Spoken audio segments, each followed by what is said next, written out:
নবনীরদনিন্দিত কান্তিধারম রসসাগর নাগর भूपवरम। हरे कृष्णा, दंडवत प्रणाम। हम लोग श्रीमद् भागवतम के तीसरे स्कंद में हैं। 20वां अध्याय चल रहा है। आज हम लोग श्लोक संख्या 31 से कंटिन्यू करेंगे, 31 से 36 तक करेंगे। श्रीमद् भागवतम 3.20.31 to 36। 31 नंबर श्लोक। गुहान्तिं हृदयात्मनं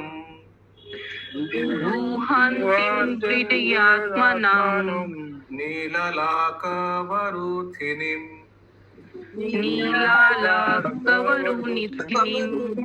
उपलभ्य सुराधर्मा सर्वे सम्मुमुहुः स्त्रियम्।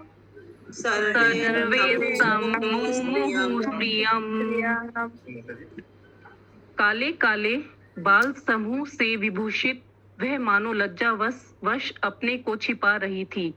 उस बाला को देखकर सभी असुर विषय वासना की भूख से मोहित हो गए। और एक बार। काले काले बाल समूह से विभूषित वह मानो लज्जावश अपने को छिपा रही थी। उस बाला को देखकर सभी असुर विषय वासना की भूख से मोहित हो गए। उस बाला को देखकर लिखा है क्या? बालिका? यस नहीं प्रभु, उस बाला लिखा है। ओके। बाला मीन्स बालिका ही होता है।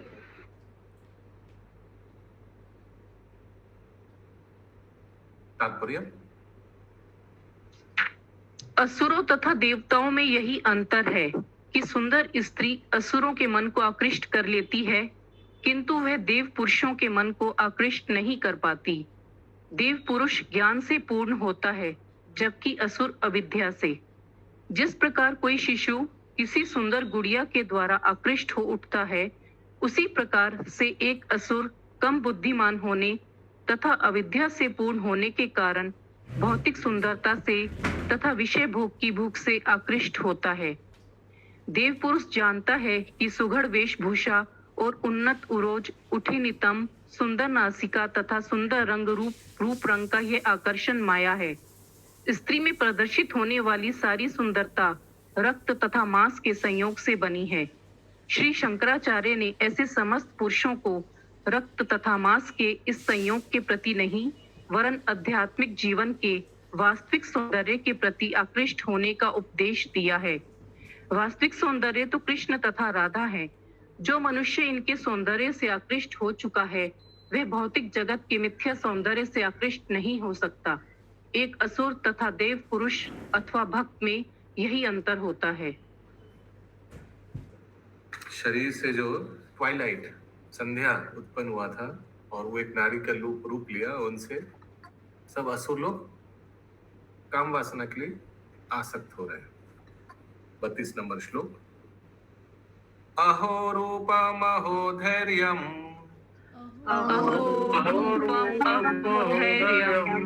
अहो अस्या नवम वया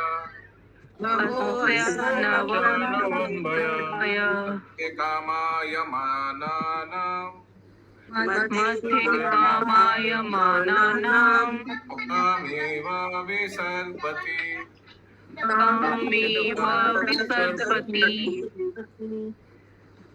असुरों ने उसकी प्रशंसा की। आह, कैसा रूप, कैसा अप्रतिम धैर्य, कैसा उभरता यौवन। हम काम पीड़ितों के बीच वह इस प्रकार विचर रही है मानो काम भाव से सर्वथा रहित हो। वितर्कयन्तो बहुधा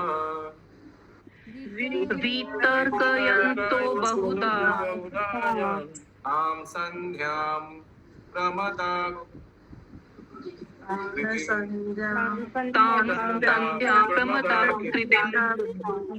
अभिसंभाव विश्रम्भात्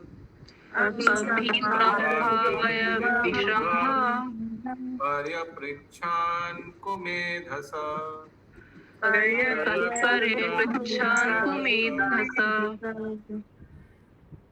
तरुणी स्त्री के रूप में प्रतीत होने वाली संध्या के विषय में अनेक प्रकार के तर्क वितर्क करते हुए दुष्ट बुद्धि असुरों ने उसका अत्यंत आदर किया और उससे प्रेम पूर्वक इस प्रकार बोले।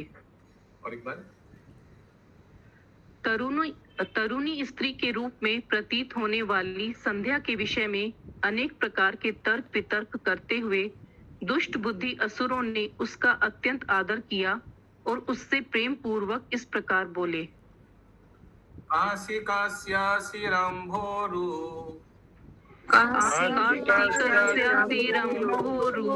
ओमर्थास्ते अत्र ब्राह्मणी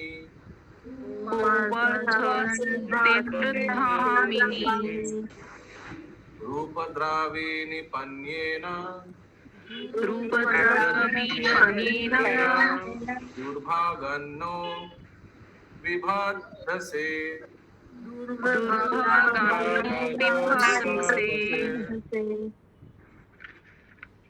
हे सुंदरी बाला, तुम कौन हो? तुम किसकी पत्नी या पुत्री हो? और तुम हम सबों के समक्ष किस प्रयोजन से प्रकट हुई हो? हम अभागों को तुम अपने सौंदर्य रूपी अमूल्य सामग्री से क्यों तरसा रही हो? तात्पर्य यहाँ पर भौतिक जगत के मिथ्या सौंदर्य के प्रति असुरों का आकर्षण दिखाया गया है। असुर लोग इस संसार में त्वचा सौंदर्य के लिए कोई भी मूल्य चुका सकते हैं। वे अहर्निश कठोर श्रम करते हैं, किंतु इस कठिन श्रम का प्रयोजन विषय जीवन का आनंद उठाना है। कभी कभी वे योग का अर्थ ना जानते हुए अपने आप को कर्म योगी बतलाते हैं। योग का अर्थ है पूर्ण पुरुषोत्तम भगवान के साथ अपने को जोड़ना अथवा कृष्ण भावना अमृत के लिए कर्म करना। ऐसा मनुष्य जो कठोर श्रम करता है वह चाहे जिस उद्यम में हो, तथा ऐसा मनुष्य जो अपने कर्म के फल को पूर्ण पुरुषोत्तम भगवान श्री कृष्ण की सेवा में अर्पित कर देता है, कर्म योगी कहलाता है। A person who works very hard, no matter in what occupation, and who offers the result of the work to the service of the Supreme Personality of Godhead Krishna is called a karma yogi. Any question? 35 number श्लोक। यवा काचित् त्वमाबले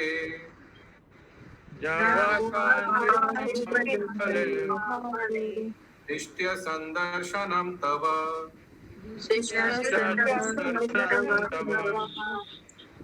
उत्सुनोसि प्रमान्नानाम्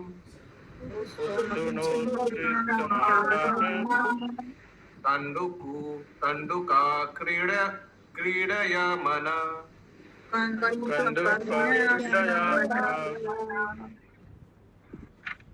हे सुंदरी बाला, तुम चाहे जो भी हो, हम भाग्यशाली हैं कि तुम्हारा दर्शन कर रहे हैं। तुमने गेंद के अपने खेल से हम दर्शकों के मन को विचलित कर दिया है। तात्पर्य असुर लोग सुंदरी स्त्री की सुंदरता को देखने के लिए नाना प्रकार के आयोजन करते हैं। यहाँ यह बताया गया है कि उन्होंने गेंद खेलती हुई तरुणी को देखा। कभी कभी आसुरी लोग टेनिस जैसे खेलों का आयोजन विपरीत लिंगी स्त्रियों के साथ करते हैं। ऐसे आयोजनों का उद्देश्य सुंदरी बाला के शारीरिक सौंदर्य का अवलोकन तथा सूक्ष्म काम भाव का आनंद उठाना है। ऐसे आसुरी काम प्रवृत्ति को कभी कभी तथा कथित योगी भी बढ़ावा देते हैं, जो जनता को विभिन्न प्रकार से विषय जीवन व्यतीत करने के लिए प्रोत्साहित करते हैं और विज्ञापित करते हैं कि यदि कोई उनके द्वारा तैयार किए गए मंत्र का ध्यान करेगा तो वह 6 महीनों में ईश्वर बन सकता है। जनता चाहती है कि लोग उन्हें ठगें। This demonic sex mentality of material enjoyment is sometimes encouraged by so-called yogis who encourage the public to enjoy sex life in different varieties and at the same time advertise that if one meditates on a certain manufactured mantra, one can become God within 6 months. Okay, ऐसा योगी जो बोल रहे कि काम वासना भी करो और ये मंत्र भी 6 उच्चारण करो, जब करो 6 महीना भगवान बन जाओगे। आगे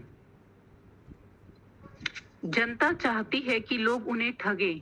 इसलिए श्री कृष्ण ऐसे वंचकों को उत्पन्न करते हैं जो ढोंग करते हैं और ठगते हैं। ये तथाकथित योगी योगियों के वेश में संसार के भोगी हैं। किंतु भगवत गीता की संस्तुति है कि यदि कोई जीवन का सुख उठाना चाहता है तो वह इन स्थूल इंद्रियों से नहीं उठा सकता। रोगी व्यक्ति को अनुभवी डॉक्टर सलाह देता है कि रुग्णावस्था में सामान्य भोग से विलग रहे। रोगी प्रत्येक वस्तु का भोग नहीं कर सकता। रोग से बचने के लिए उसे भोग से दूर रहना होता है। इसी प्रकार हमारी भौतिक अवस्था रोगी जैसी है। यदि कोई सचमुच इंद्रिय सुख चाहता है तो उसे इस संसार के बंधन से मुक्त होना होगा। आत्मिक जीवन में हम अनंत इंद्रिय सुख उठा सकते हैं।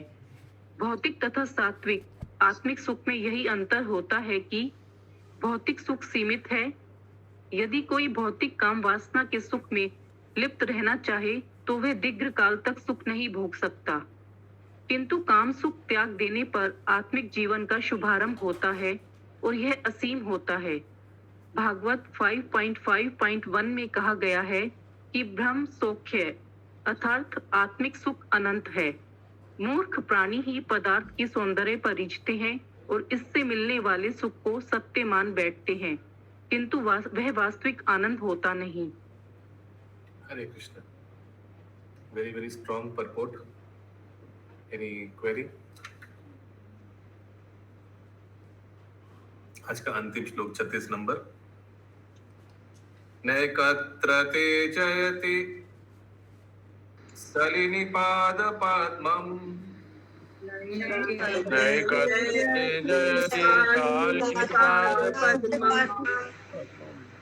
नैकत्र ते जयति सलिनिपाद पद्मम्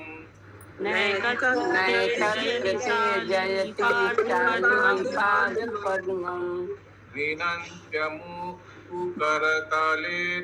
पतत् पतङ्गम् मध्यं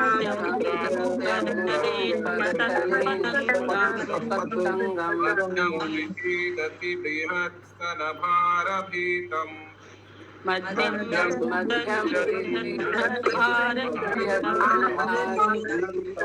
तन्वीव दृष्टिरमला सुशिखा समूह।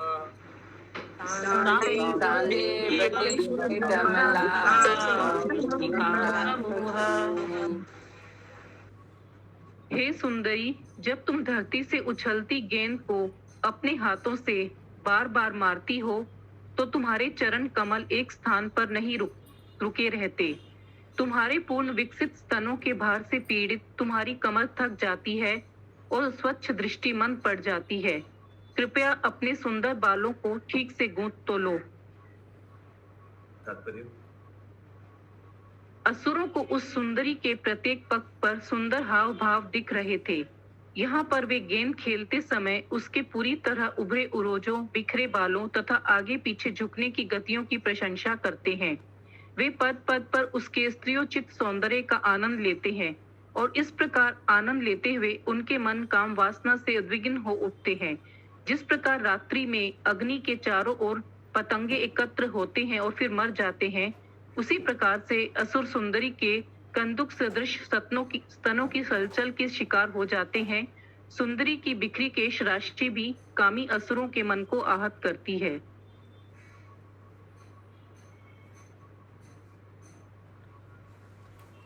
ग्रंथराज श्रीमद् भागवतम की जय श्रील प्रभुपाद की जय।